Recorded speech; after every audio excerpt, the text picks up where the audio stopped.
Dober večer voščim in dobrodošli v novi oddaji. Znova smo z vami zato, da poiščemo kakšen koristen nasvet za vaše zdravje.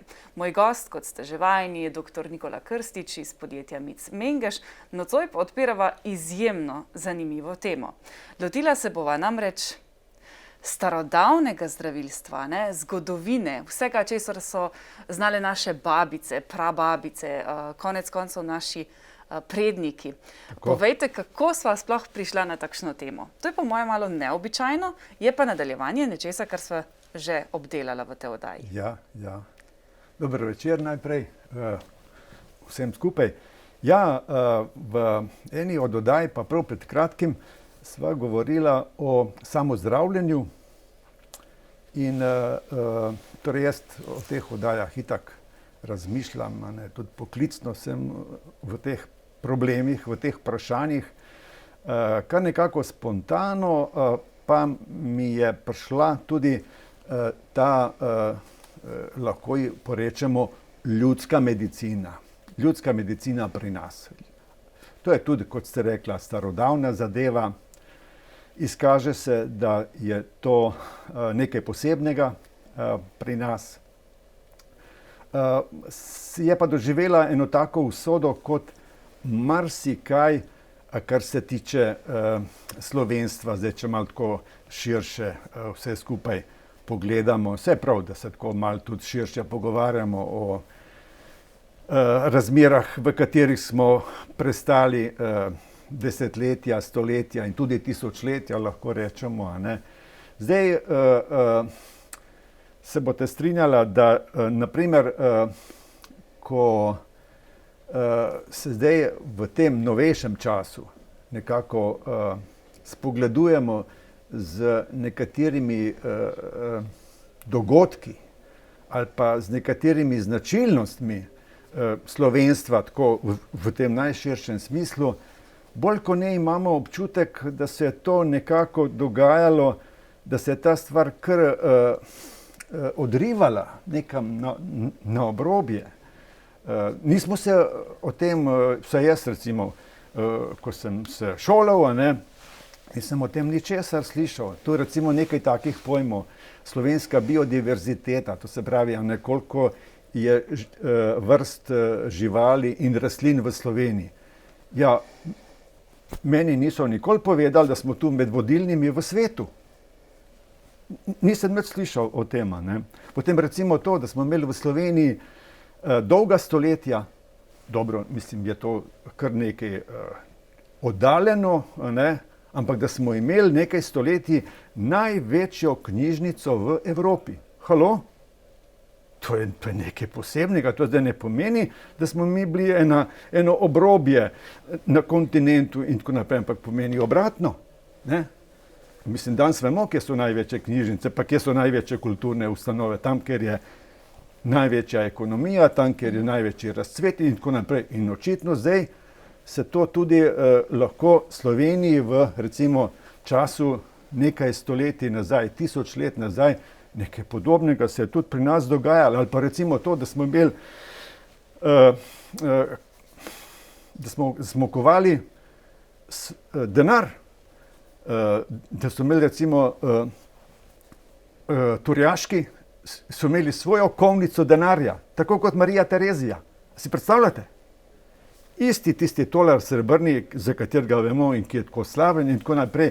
Enak denar se je koval tudi v Sloveniji in je to bil slovenski denar. Spet ne vemo, In tako naprej. Potem recimo še ena taka zadeva, recimo, ko iščeš, jaz sem se zdaj malo v to spustil, da vidim, kaj je zdaj to, mislim, kaj se je to pravzaprav dogajalo. Tudi, naprimer, ne tako dolgo nazaj, so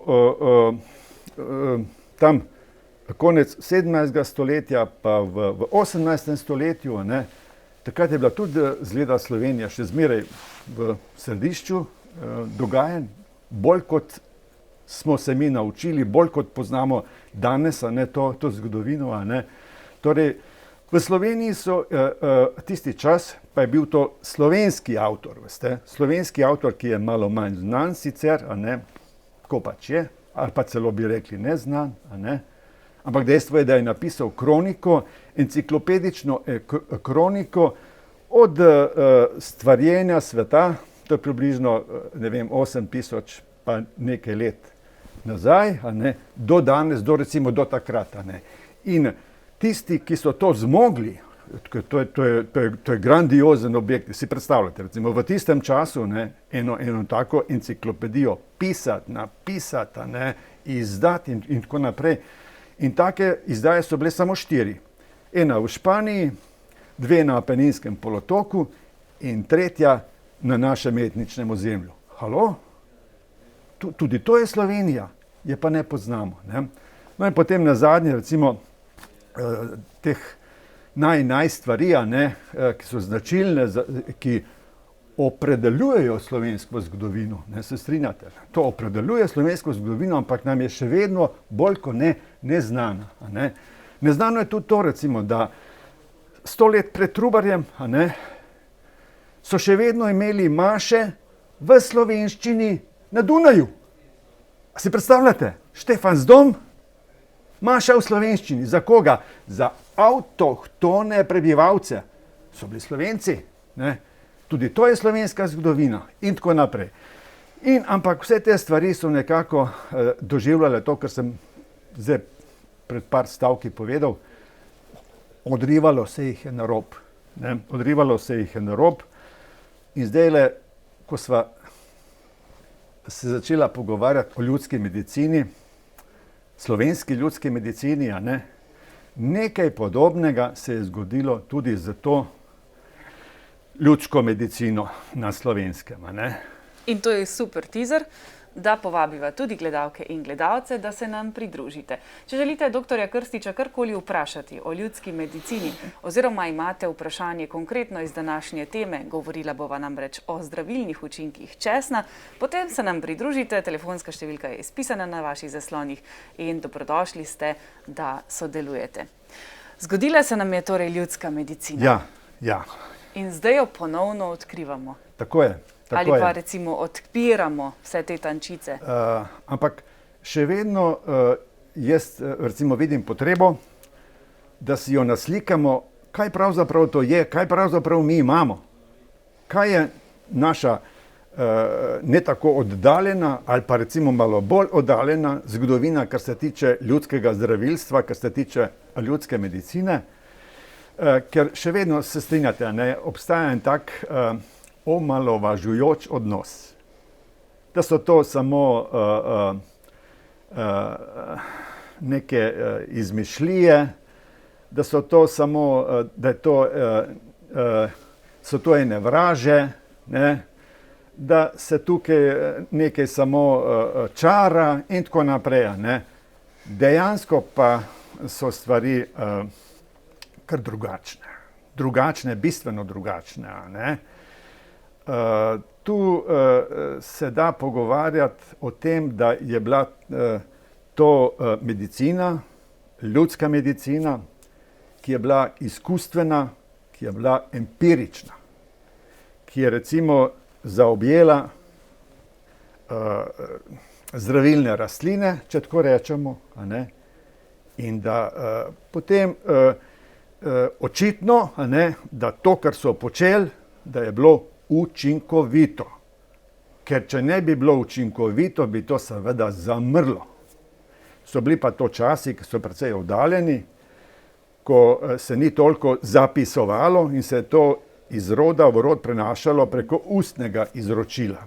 To je recimo zdaj tisto, kar je problem te ljudske medicine.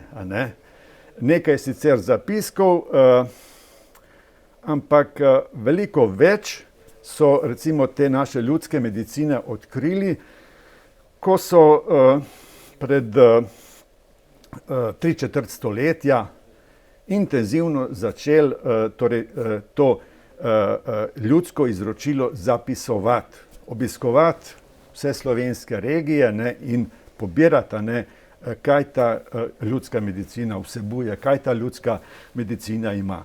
In zdaj tu se pa odprejo nekatere take številke, ki so zelo pomenljive, ki so zanimive, ki nam bojo nekako prinesle malo več samozavesti, kaj se je pravzaprav pri nas dogajalo, kaj so naši predniki počeli, kaj so imeli, kaj so ustvarili in tako naprej. Zdaj tu si lahko pomagamo, ker kot rečeno, ta odnos je malo omalovažujoč, ne? Da je to na enem takem primitivnem nivoju in tako naprej. Po drugi strani pa imamo eno protislovno stanje, ne? Po drugi strani pa častimo recimo starogrške zdravnike, antične, pa iz starega Rima, ne? Ampak ko primerjamo, ne, kaj so oni vedeli in kaj ve naša ljudska medicina, pa boste videli, ne, mislim, kakšna je razlika. Recimo Hipokrat. Ne. Hipokrat je pojem, ne, pojem za staro medicino. Ampak Hipokrat je poznal pri svojem zdravljenju, ki je bilo častivredno, spoštljivo in tako naprej. Ampak kot rečeno, bolj poznamo Hipokrata, a ne, kot našo ljudsko medicino. Samo Hipokrat je poznal nekaj več kot 200 zdravilnih rastlin, nekaj več kot 200 zdravilnih rastlin. Naša ljudska medicina pa jih pozna več kot 500.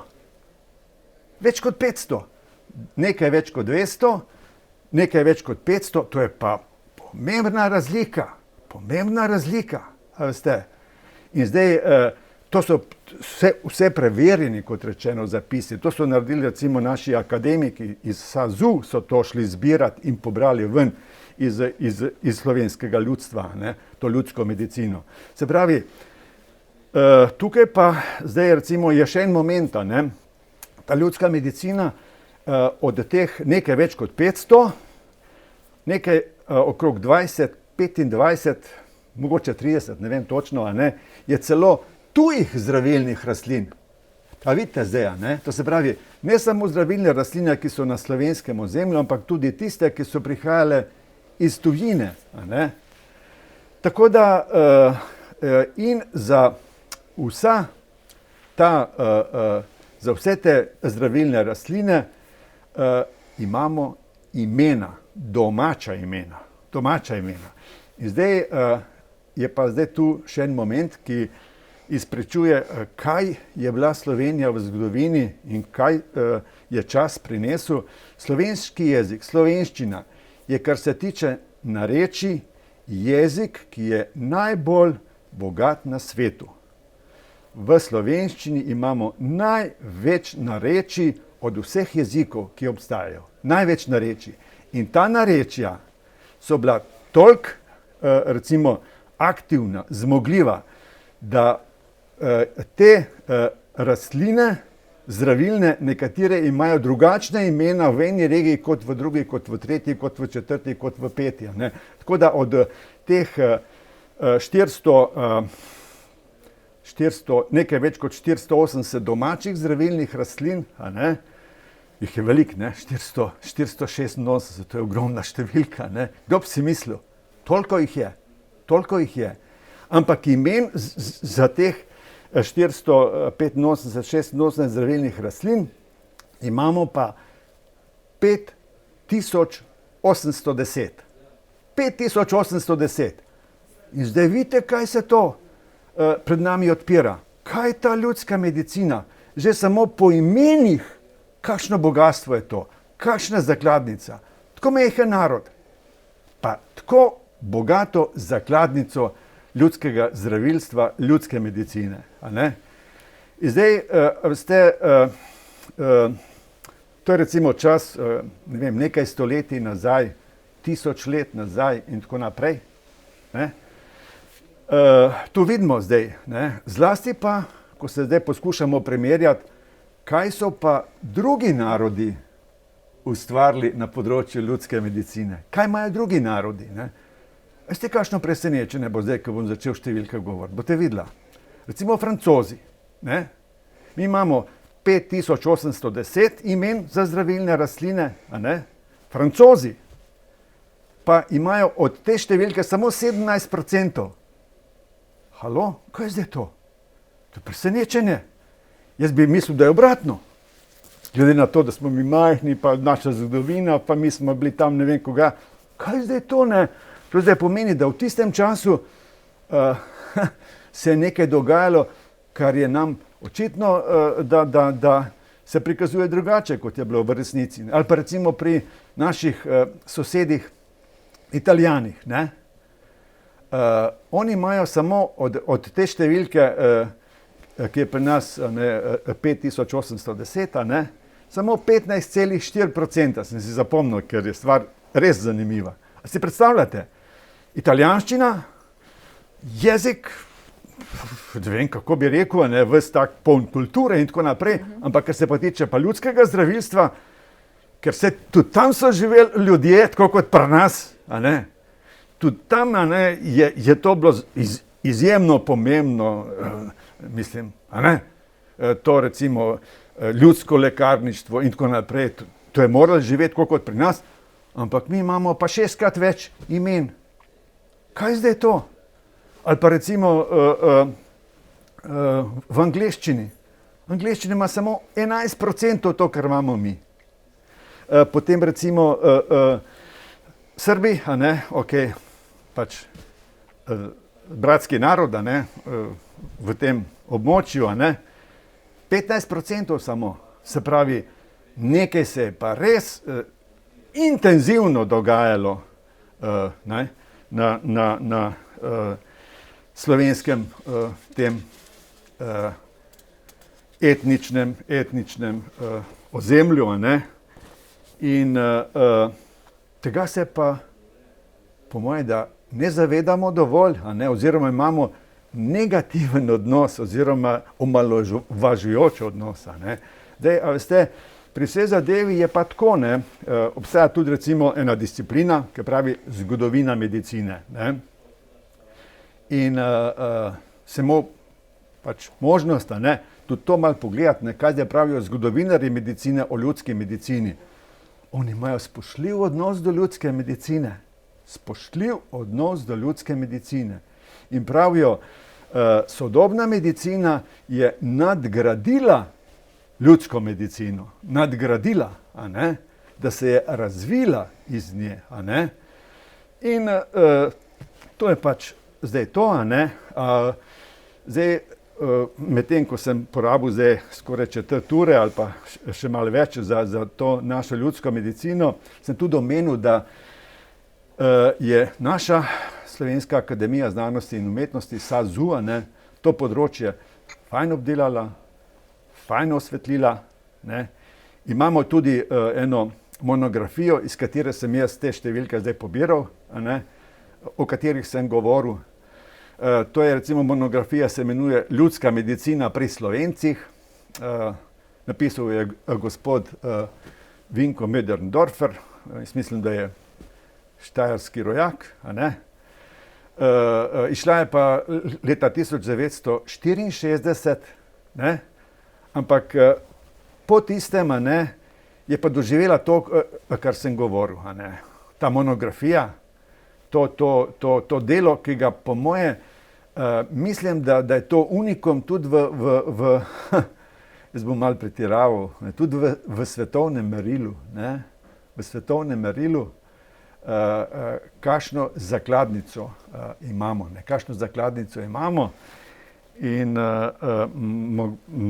ne vem, no, po mojem občutku je to recimo en del narodove identitete pravzaprav, ne, da imamo takšno kapitalno stvaritev, en tak projekt, ki je bil uspešen. On ga je pomenoval, da je to njegovo življenjsko delo, verjamem, da je to življenjsko delo, ne. In tukaj prav pred oddajo sva se pogovarjala, v zadnjem času se kar nekako vračamo k temu, ne. Čedalje bolj se govori o zdravilstvu, ne, in tu prihaja prav ta naša ljudska medicina bolj in bolj in mislim, da je kar prav, ne, da to malo pokličemo na plano nazaj, ne prikličemo nazaj, ker se imamo s čim tudi za pohvaliti in to tudi sigurno bo vplivalo tudi na naš tak splošni občutek, kaj pravzaprav smo, a ne, kako smo se mi tudi razvijali in tako naprej, a ne. No, verjetno nam ni več nerodno, priznati, da se po kakšen nasvet, kakšni prababici obrnemo, pa je učinkovit na vse zadnje. Jaz vam bom zdaj mogoče še ene 2 minuti porabil. Veste, jaz sem v svoji karieri, ko se malo pogledam nazaj, sem imel srečo, da sem to ljudsko medicino doživel na en poseben način. Bom kar zgodbo povedal. Prav, zelo dobrodošlo. Ja. Torej, kot mlad zdravnik, to je bilo pred precej časa, pred 46 leti, je kar velik.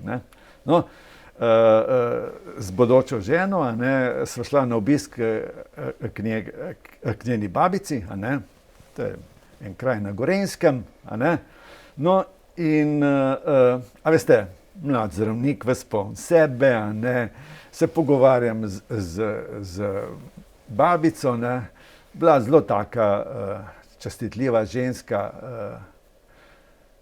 tudi pesmi je pisala, intelektualka, skratka, kar zelo močna, in me verjetno takoj registrirala, kakšno je moje počutje. Veste, vse si predstavljate, mlad pa poln tega svojega znanja in tako naprej, ampak ona je rekla: Nikola, a ti jaz pokažem, kako jaz svoje prehlade zdravim in kako si pomagam.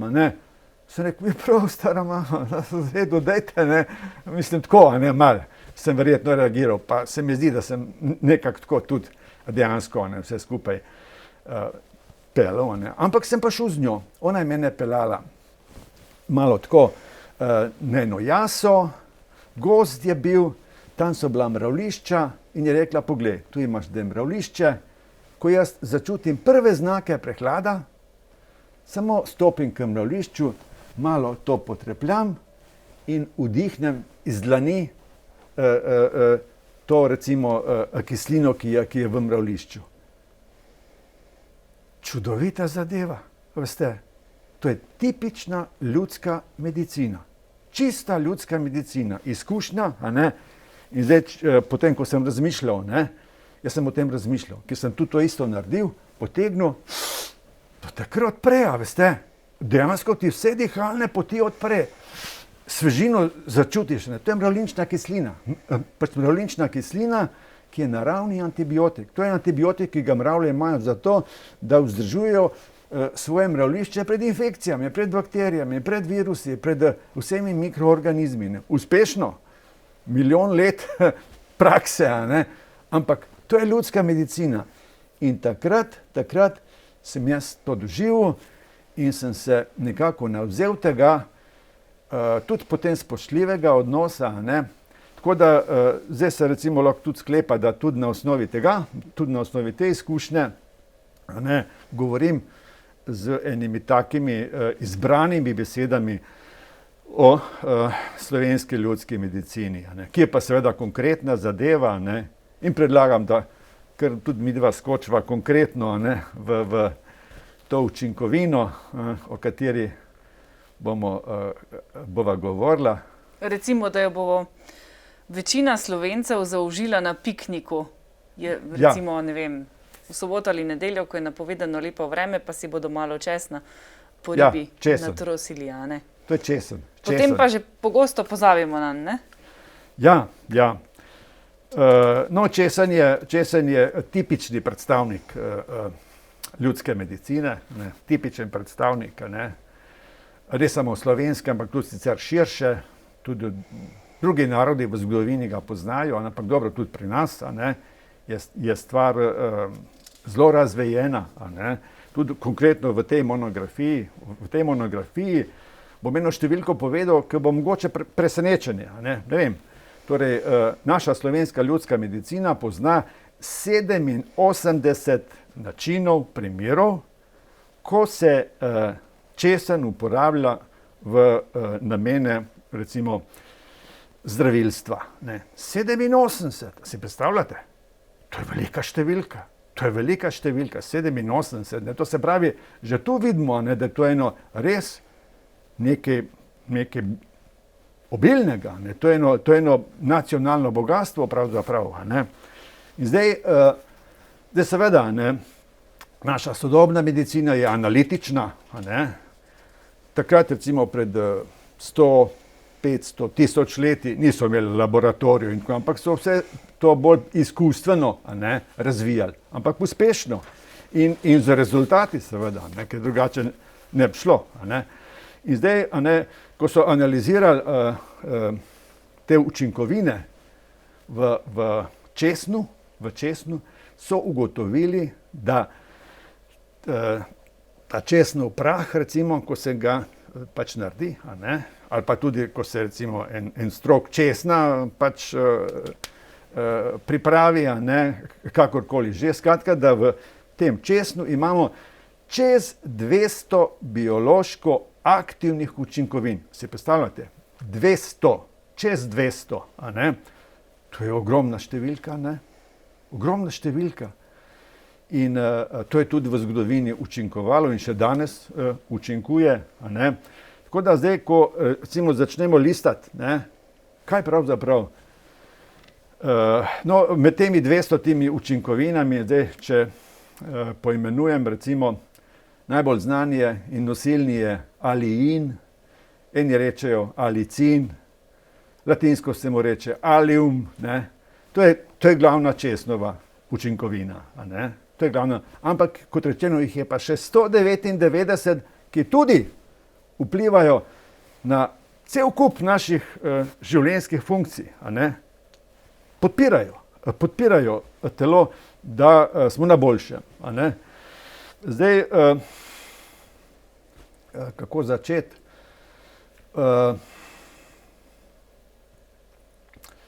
Mogoče z nečim, kar ni toliko poznano, ne. Česen, oziroma te njegove učinkovine, a ne, ko se zaužijejo, pomagajo, da se temeljito spotimo, da se spotimo, ne, veste. To je zanimivo, ne, meni se zdelo to zanimivo, ne, ker torej to potenje, to pomeni izločanje. Izločanje vseh tistih sestavin, ki morajo iti ven, ki so recimo rezultati presnove, ki so, mislim, napol strupi in tako naprej. Tudi recimo, če recimo zdaj pač danes vemo, a ne, težke kovine, a ne, mi se lahko precej težkih kovin tudi z potom otresamo, a ne. To se pravi, česen torej povzroči potenje, a ne, in je to zdravilno. A ne. Zdaj se pa strinjate, ne, da imamo pa tudi ravno v kozmetiki ravno obratno, ne. Hočemo, da se čim manj potimo in tako naprej, a ne, kar je problematično, ne. To, mislim, jaz bi kar predspovedal, ne, ker recimo, ko se nekaj izloča, ko se mi potimo, pa tudi če je malo vonja, ne, to pomeni, da ravno tiste snovi, ki so neprimerne, se izločajo, grejo ven. In zato se je primerno tudi pri potenju tudi takoj stuširati, da se to odplakne, a ne. To se pravi, česen torej prispeva k temu, da se bolj spotimo, a ne. Tako da, to je recimo ena njegova, a vam je bilo to znano? A mogoče ni bilo znano to? Meni ne. Ni bilo znano, ne. Ampak je zanimivo, ne. Potem recimo gredo stvari naprej, a ne. Česen tudi pomaga recimo pri dihalih, ne. Pri dihalih, ko se taka stanja razvijajo napol pred kakšnim bronhitisom, napol pred kakšnim malo močnejšim prehladom in tako naprej, ko se sluznica, oziroma ko se sluz, ki je na torej sluznici v dihalih, se pravi v bronhusih in teh tam malih bronhiolih, ko se zgosti, a ne, in imamo tako tisti znani suh kašelj, a ne. Tukaj česen tudi pomaga. Česen pomaga, da se to bolj zmehča, a ne, in da je potem lažje izkašljevanje. Tako da česen pomaga tudi pri dihalih, pri dihalnih boleznih, če tako rečemo, za boljše izkašljevanje. To je tudi pomembno. In super iztočnica za nadaljevanje oddaje. Ko bova še govorila o številnih učinkovinah, ki jih ima česen. Če gledalke in gledalci poznate kakšno učinkovino, ki učinkuje na vas, pa je povezana s česnom, tudi dobrodošli, da delite svoje izkušnje z nami. Čez nekaj trenutkov pa se vrneva, takrat še več zdravilnih učinkov domačega česna.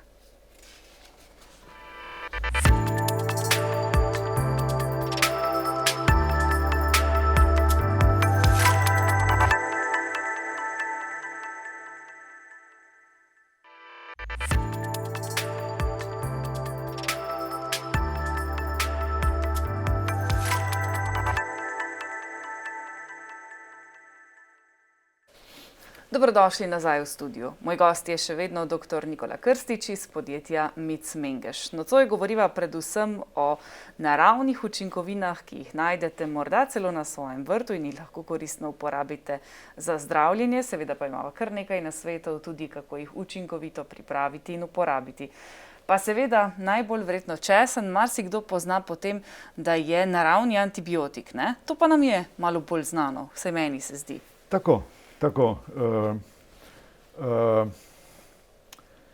Zdaj tukaj je kar nekaj za povedati. To naravni antibiotik, kaj to pomeni?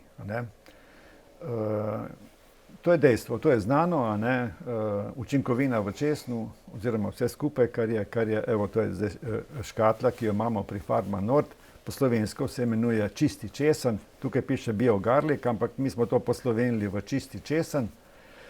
Bomo tudi kasneje pojasnili, kaj je pridobitev pri tem preparatu. No, to se pravi, zdaj ste omenili naravni antibiotik. Ja, tukaj je znano to, da učinkovine v česnu delujejo proti virusom, proti bakterijam, proti glivicam. Zdaj pa pomembno je to, kaj pomeni pa ta naravni. Ta naravni pomeni, da ta antibiotik, ta učinkovina je selektivna. Za razliko od recimo sintetičnih antibiotikov, za katere je nasplošno znano. Ko jih zaužijemo, nam črevesno floro tako rekoč zdesetkajo in vse mikroorganizme po vrsti uničujejo. Kot recimo komba in kosi, tako tudi sintetični antibiotik, vse živo, vso črevesno floro, torej poslabša, uničuje dobesedno, kar je pa problem. To je pa problem, ker tudi recimo verjetno bolj in bolj znano, da od te naše črevesne flore je odvisnih 80% naše imunosti, naše odpornosti. Tako da prizadenemo s tem tudi svojo odpornost. Na eni strani se pomaga, ker se uničuje tiste bolezenske bakterije, ampak z njo pa tudi druge, ki jih pa rabimo. Pri čistem česnu, oziroma pri tem recimo naravnem antibiotiku, pa zanimivo, mislim, narava, to je pa spet narava ustvarila, veste. Narava je to ustvarila z pač svojim razvojem. Ta naravni antibiotik deluje samo proti bolezenskim mikroorganizmom. Samo proti bolezenskim.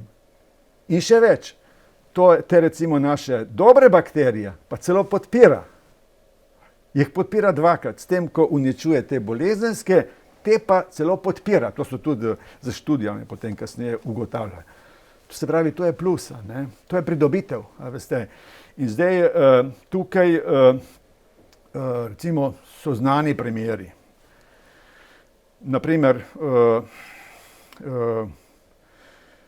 recimo, znano je to, če ste kdaj slišala za nervozno črevo, nervozno debelo črevo. To je kolon nervozum, taka posebna prav diagnoza. Tukaj v dimljah levo, ko debelo črevo zavije v ta zaviti del debelega črevesa pa v danko, tukaj je ogromno teh ovinkov, pa ta črevesna vsebina malo bolj, kot je običajno, zastaja. Običajno, fiziološko, pač, ker je veliko ovinkov, pa zastaja, ne? In ti razkrojki potem so potem taki, da se te neustrezne bakterije nam, ki niso prijazne, bolj razvijajo, ne? In tudi eno tako stanje na pol vnetja, na pol zdravja nastane, ne? Črevesna sluznica se razdraži in to so taki topi, boleči, neprijetni občutki, a veste, a ne. Zlasti potem je to problem v kasnejših letih, recimo v drugem življenjskem obdobju, pa v tretjem življenjskem obdobju, v srednjih letih, a ne, ali pa pri ženskah malo bolj kot pri moških, a ne. In zdaj kaj, a ne? Z česnom se to zelo hitro uredi. In imamo prav, že v podjetju Mic Mengeš imamo s tem izkušnje, a ne, ker imamo ta naš artikel, ta preparat od Farma Nord, čisti česen, že več kot 10 let in imamo izkušnje, da se to zelo hitro uredi. Zelo hitro se uredi. V 2-3 dneh, a ne, nam poročajo gospe, pa tudi nekateri pač gospodje, imamo povratne informacije, zelo zadovoljni, stvar se uredi. In to je tisto, kar sem prej rekel, ne. Uničuje se s tem naravnim antibiotikom patogene, to se pravi bolezenske mikroorganizme, a ne, te naše, ki so pa nam prijatelji, ki jih pa rabimo, se pa podpira. In to je to, a ne, in to je, ampak je vse naravno, veste, vse naravno.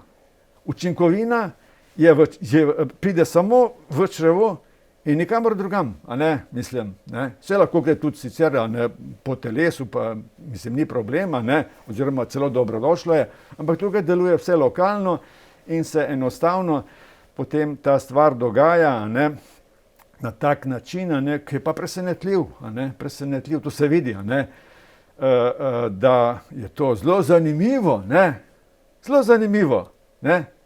Mislim, koliko nam je to v prid, pravzaprav. No, tako da recimo to je, torej, deluje pa kot naravni antibiotik tudi pri drugih vnetjih, tudi lokalno lahko in tako naprej. Na koži, na primer, če se razvijajo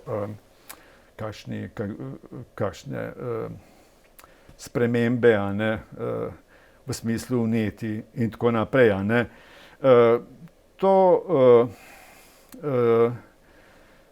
Na primer še eno drugo delovanje učinkovine v česnu. Na primer, znano je to, da je zelo blagodejno, zelo dobrodošlo za kvaliteto ožilja, pa za srce je dobrodošlo, za srce je dobrodošlo. Ampak to je zdaj vse preverjeno, veste, s temi našimi sodobnimi metodami. Se pravi, ljudska medicina, a ne, njeni učinki so zdaj jih preverili in so videli, da je to res tudi po teh najbolj zahtevnih strokovnih torej, pregledih, a ne, kontrolah, študijah, da je zelo zanimivo. In da ima cel kup razvijenih učinkov in recimo kako vpliva na kvaliteto ožilja. Kvaliteta ožilja je zelo pomembna, a ne. Torej, z leti, a ne, ožilje postaja bolj in bolj togo, v tem smislu, da je čedalje manj in manj prožno, a ne, govorim čisto po domače, a ne. In zdaj v takem, a ne, a veste, ko ožilje zaradi let pač postane takšno, a ne, je tudi pretočnost tega ožilja se bistveno zmanjša, a ne. Ampak to pa zdaj problem, ne, ker ožilje skrbi za dostavo v organe, v tkiva in za odvod, da se to potem da odpelje stran, a ne, tisto, kar nastane pri presnovi, pri razkrojkih. In oboje je moteno. Torej, dobimo manj hrane v organe, to ni dobro. Dobimo manj kisika, to ni dobro, a ne, to ni dobro, a ne. Se pravi, to, kar se dogaja v organih, v celicah, je na slabšem. Zdaj pa, tisto, kar je presnova v celici, veste, ko se ta recimo hrana, ko se kisik porabi in tako naprej, nastanejo razkrojki. ti razkrojki so nezaželeni. To so v bistvu, če se jih preveč nabere, je to kot strup. In zato z vensko krvjo to gre ven, iz organa recimo konkretno v jetra, v ledvice in se to filtrira, kri se prečiščuje. Ampak sem rekel prej, pretočnost zaradi togosti je slabša.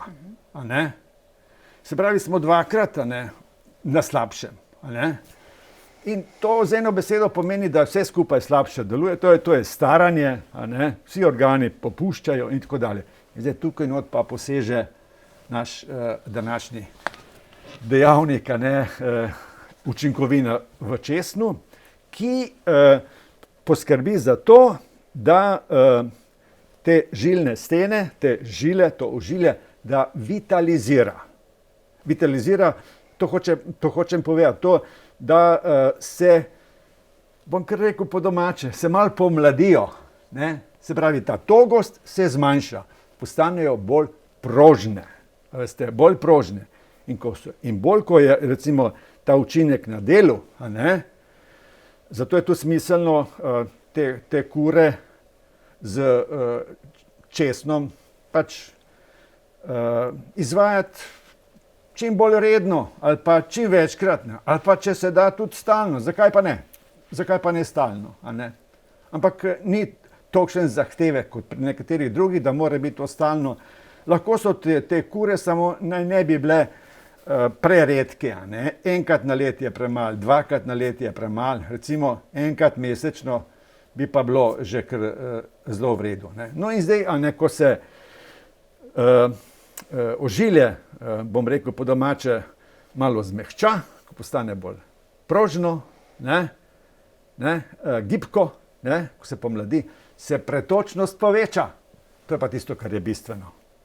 To je pa bistveno, da se pretočnost poveča, da je prekrvljenost boljša in takoj dobijo vsi organi, vključno tudi s srcem, ker srce je zelo zahtevno, zelo občutljivo tudi, ker ves čas dela, in dobi več kisika, več hrane in tudi potem tisto, kar nastane kot razkrojek, se bolj odplakuje, se pravi plus, in to je potem učinek pri čistem česnu. In veste, to starejši ljudje seveda čutijo, ko on pride v tisto stanje svojih poznih let in če se redno poslužuje učinkov česna, on to čuti. In tudi srce si opomore. Dejansko tudi za srce je to boljše. Ker srce je, kot rečeno prej, zelo zahtevno glede kisika, glede energije, ker ves čas dela. In ko se stvari izboljšajo, je eden prvih organov, ki to začuti in se potem ljudje počutijo boljše. In zato ta ljudska medicina tudi živi, ker ima učinke. Zdaj vidimo na čistem česnu, kaj je ljudska medicina, kaj vse lahko pripomore, kakšne vse koristi imamo od ljudske medicine. Potem recimo še nekaj, sem prej govoril o črevesju. Mogoče bi še dodal, da bo ostalo nekako dorečeno. Torej, znano je tudi to, recimo, da pri starejših ljudeh se radi pojavijo vetrovi, rečemo flatulenca. To je spet razlog v tem, da torej je prekrvljenost slabša, pa tudi, da se namnožijo take vrste bakterij, ki povzročajo vetrove. In to niso zaželene, niso preveč zaželene, oziroma to so bakterije, ki so že napol bolezenske, patogene. Tukaj tudi česen lahko pomaga. Lahko prežene te vetrove, ki, kot rečeno, so, mislim, dobro, neprijetni, ampak bolj ko ne so znak, da črevo slabo dela. Tako da tudi vetrove se z česnom da zelo uspešno krotiti pa voditi. Tudi najbrž kakšna koristna informacija. Tako. Zdaj ste nam nanizali en kup izjemnih učinkovin. Moram priznati, da večino stvari o česnu nisem vedela. Morava pa zdaj povedati še, kakšna je razlika med uživanjem svežega česna z vrta. Ja. Ali pa se človek usede v avto, gre v lekarno in si nabavi škatlico. Ja. No, recimo konkretno se lahko naslonimo na ta naš preparat od Farma Nord, čisti česen. Kaj so oni tukaj novega ustvarili? Že ves čas, tisti, ki nas mogoče malo bolj spremlja, nekako pričakuje vedno, ko ima Farma Nord en izdelek, da so tu nekaj novega naredili, da so nekaj prispevali, da so nekaj razvili. Zdaj poglejmo, kaj se dogaja pri česnu, ko ga mi zaužijemo. Česnova učinkovina je agresivna, pekoča je. To pa istočasno pomeni, veste, ko ena snov ima takšne značilnosti, to pomeni, da je res aktivna. Ta pekoči občutek, pa ta vonj, to pomeni, da je to učinkovina, ki je agresivna, ki je zelo živahna. Pomaga, ampak je pa zelo živahna. Tako da zdaj, ko se recimo česen zaužije, recimo v taki naravni obliki, čisto strok česna, ko se ga zaužije, tisto, kar nam je lahko recimo kot en problem, je ta pekoči občutek. Eni celo pravijo goreč občutek, v ustih, pa tudi potem kasneje v požiralniku, pa tudi v želodcu. Taka vročina, pekoč občutek nastane in tako naprej. To je recimo ena taka zadeva. Zdaj naslednja stvar, torej narava je pa narava. Veste, ta učinkovina, ki je, kot rečeno, zelo številčna, smo rekli prej na začetku, 200 različnih učinkovin je v česnu, med njimi je vodilni aliin. No, ko pride v želodec, ta želodčni sok, nekako to agresivnost, torej več kot polovica oziroma polovica česnovih učinkovin se uniči, se izgubi, se spremeni. Pač zaradi tega, ker je toliko agresiven, pač narava tako dela. No, ampak potem naprej, skozi dvanajsternik, pa v tanko črevo, pa v kri, pride pa ostanek, in to je recimo od 200 je to 100, in to je to, kar potem učinkuje zdravilno, kakor smo zdaj tukaj razlagali. Tako, zdaj tukaj recimo so možne različne stvari, a veste, zaleti, nekdo postane občutljiv, mogoče na želodcu, so eni, ki so občutljivi na želodcu, nekomu se zaradi tega pekočega občutka lahko tudi bruhanje pojavi. To je pač neželeni učinek pri tej ljudski medicini. Tisti, ki je bil zdravilec v daljnih stoletjih nazaj, ko je to videl, je rekel, ja pa ne moremo, ne bomo pa kaj drugega, ne bomo mogli pač česna uporabljati. No, ampak zdajle, kaj so pa pri Farma Nord naredili s tem preparatom, ki smo ga prej videli na sliki, mi smo ga poimenovali čisti česen. Tu je 60 tablet, ena tableta na dan se jemlje. In zdaj, kaj so oni dosegli? Oni so razmišljali, kako bi dosegli to, da ne bi bilo tega pekočega občutka. Pa še naprej, nismo danes ne vem kako poudarjali, ampak je to znano. Vsi, ki nas zdaj gledajo, točno vedo, česen ima zelo močan vonj. Zelo močan vonj. Nekaterim niti ni prijeten. Nekaterim ni prijeten. No, in v Farma Nord so razmišljali, kako bi to nekako zaobšli, kako bi to uredili, da ne bi bilo tako. Zdaj, česen je znan dolgo časa, nekateri so torej vplivali na te učinkovine, in so zmanjšali ta pekoči občutek, kemično. To se da.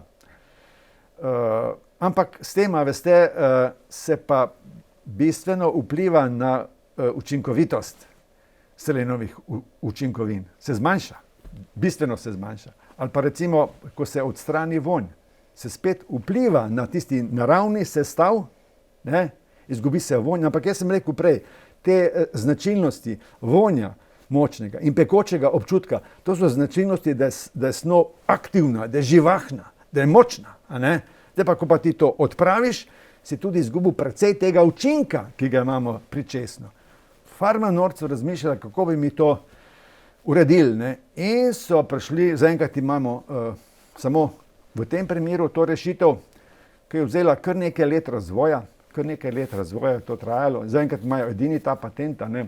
Oni so ustvarili posebno tableto, poimenovali so jo enterotableta, to pomeni črevesna tableta. Zakaj črevesna? To je tableta z tem česnovim prahom, s to naravno učinkovino, a ne, ki, ko se jo zaužije, ne, gre skozi usta po požiralniku v želodec in se ne odpre. In gre naprej v dvanajsternik in se ne odpre. In se odpre točno v tankem črevesu, kjer se pa vsrkava. In zdaj pa poglejte, ne, tu imamo recimo, na tej poti imamo 3 zapore. Prva zapora je požiralni želodec, to recimo, zapora pomeni, da je to mišica, ki se odpre, pa stisne nazaj. A ne? Ko se stisne, je konca. Ne? Tisto, kar je šlo noter, je noter, ne more iti nazaj. Potem druga zapora, iz želodca v dvanajsternik, spet mišica, a ne, ki se odpira, pa zapira. In ko gre skozi, se zapre in tisto, kar je šlo, mislim, se ne more vrniti nazaj. A ne? Tako da, in tretja zapora je med dvanajsternikom pa med tankim črevesom. Malo je mogoče zahtevno, ampak je zanimivo, ne? Da bo bolj jasno, ne, kaj so dosegli. Imamo potem zdaj le 3 zapore, ki nepredušno delajo, ki ne pustijo. Ne.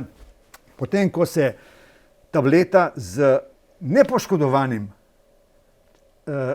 česnom, se pravi tistim popolnoma naravnim, vseh tistih 200 učinkovin ostane nespremenjenih, nepoškodovanih in pridejo direktno v tanko črevo.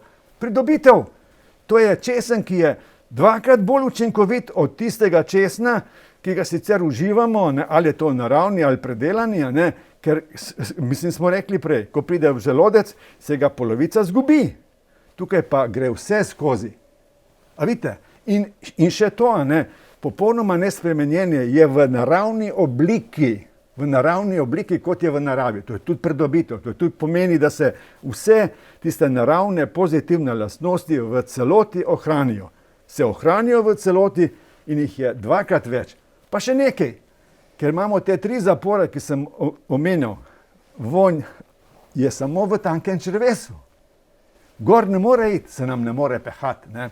Tako da to je pomembna pridobitev, res zanimiva pridobitev, ne? Ker pomeni, da je ta čisti česen, da je ta stujko, po angleško se reče biogarlic, ne? Od Farma Norda, ne? Pridobitev. Ne? Imamo podvojeno koncentracijo učinkovine, a ne? Nič ni spremenjeno, vse v naravni obliki pride v tanko črevo, se seveda vsrkava potem, a ne?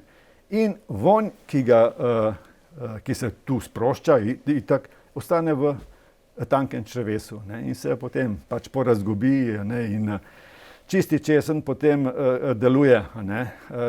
Tako kot smo prej navajali. A ne?